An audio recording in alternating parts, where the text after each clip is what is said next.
Bali triangle yan. So itang tuturukan mo dyan. Yan. So yung triangle na yan guys. Anywhere dyan sa loob ng triangle, pwede ka magturok dyan. So dito naman guys sa likod. Ayan. Kung titingnan natin yung pinaka mataas na part ng umbok ng likod niya dito. Guhitan natin.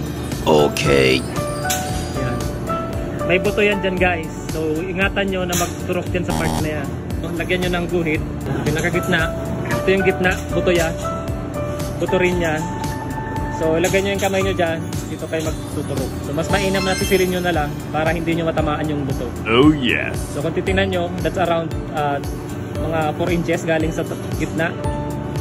Tapos mga 5 to 6 inches galing sa taas. Yan. Wow! Okay. Okay.